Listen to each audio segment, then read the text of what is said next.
tu es allé travailler à la chaîne, c'est ça? Oui, dans la fin des années 60. On a des militants d'extrême gauche qui se font embaucher dans des usines et aussi dans les campagnes, mais là on va plutôt être dans les usines, afin de comprendre le travail en fait de l'intérieur et aussi, c'est quand même le but principal, de préparer la révolution à venir. Et on les nommait les établis. Ils ont été 2 à 3 000 à travers la France, des étudiants, beaucoup d'intellectuels venant des classes bourgeoises. Et donc ce film va nous parler de l'un d'entre eux. Alors moi, quand j'ai vu le film annonce... Quel est le titre du film? Alors, oui, justement, j'y arrive. Non, mais il y a quand même une certaine construction dans mes interventions. Alors, lorsque j'ai vu le film annonce donc de l'établi, je pensais qu'on parlait de l'outil de travail, le meuble qui sert aux ouvriers. Bien non, établi, ce sont ceux qui sont... Oui, mais je pense qu'ils jouent sur les deux. Oui, je pense qu'il y a voilà, donc ça a marché avec moi. Donc moi j'ai foncé et j'y ai vu les tableaux. Donc je m'étais planté. En fait, c'est vrai, je connaissais pas ce terme ni l'histoire de ces personnes d'extrême gauche qui lâchaient tout pour comprendre ce qu'était le travail des ouvriers. Donc c'était après 68. C'est après 68. On est encore en 68, mais c'est la fin 68. Et là, donc, en fait, c'est un peu le vieux truc du cheval de Troie. C'est on rentre à l'intérieur, le loup dans la bergerie, enfin le truc classique. Donc rentrer dans l'usine pour y fomenter la révolution. Oui, c'est quelques mois après 68. Donc celui sur lequel le focus est fait s'appelle Robert. Il est normalien. Il enseigne dans grandes universités et il est militant d'extrême gauche. Il va se faire embaucher chez Citroën en tant que travailleur à la chaîne.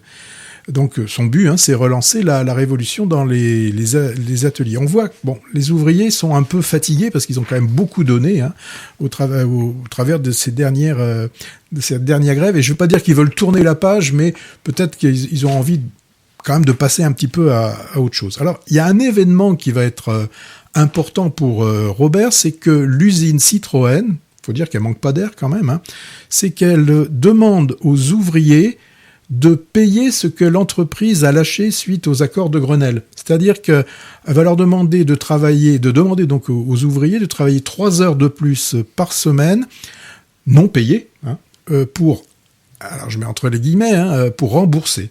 Même pour ceux qui viennent d'être embauchés. Donc, à la limite, on pourrait dire, même si c'est quand même grossier comme truc, et ça manque pas d'air, mais ceux qui rentrent, eux, ils y sont pour rien, et eux, c'est pareil. Et donc là, va commencer, il va pouvoir, le Robert, s'appuyer sur certaines personnalités fortes, et commencer à proposer de faire la grève, et c'est ce qu'ils vont faire, c'est-à-dire que normalement, ils devaient terminer donc à 17h45, et bien à 17h, ils commencent à arrêter de travailler. Alors, c'est l'histoire, donc l'établi, j'ai bien répété le film, le titre du film, c'est une adaptation d'un roman qui portait donc le même nom, de ce qu'on appelle un roman, donc éponyme. Un roman ou vraiment une histoire? Oui, vraie? Alors, c'est un roman, mais qui était d'après une d'histoire vraie, puisque c'est bien Robert Linhart qui était celui qui est rentré dans l'usine. Alors, ce qui est intéressant dans ce film, ça m'a fait penser à un autre, c'est les réactions des ouvriers lorsqu'ils vont apprendre, quand il va y avoir ce coming out, quand ils vont savoir que Robert, en fait, est un intellectuel bourgeois. Parce que quand on voit là où il habite, c'est pas dans les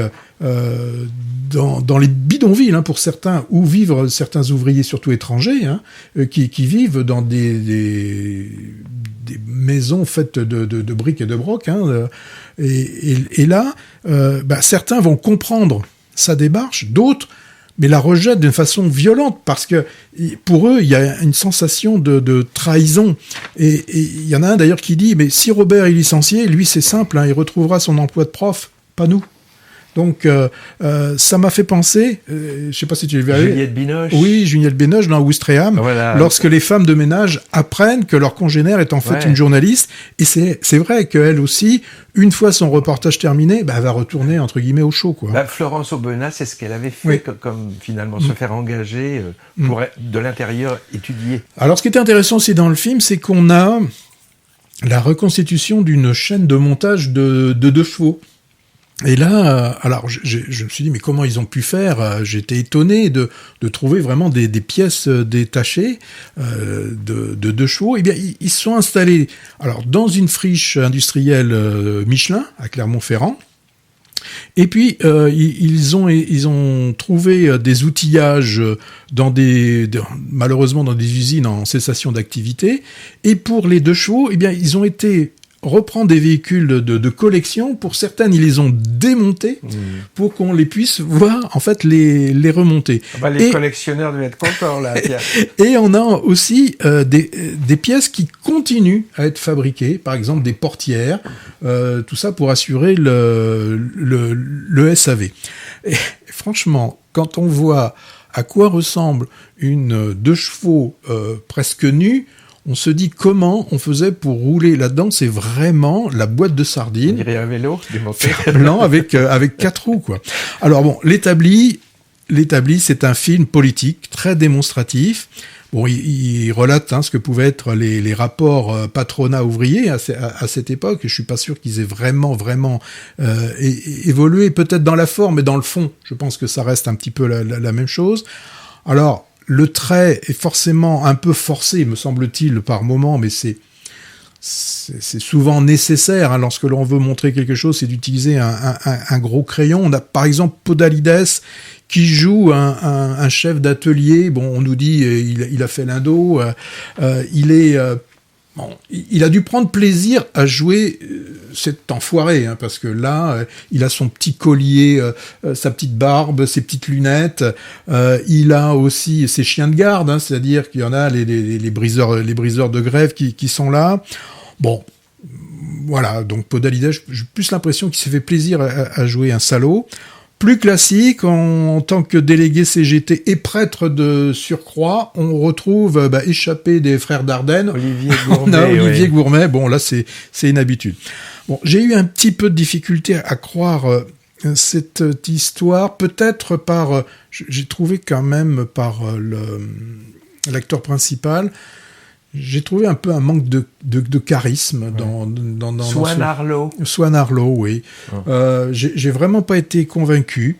Je pense que c'est un film qui a peut-être un peu trop intellectualisé la chose et qui en a dépourvu d'émotion. Donc voilà, ça m'a un petit peu dérangé Moi, ce je l'ai pas côté-là. vu, mais malgré ta conclusion, j'ai quand même envie d'aller le voir.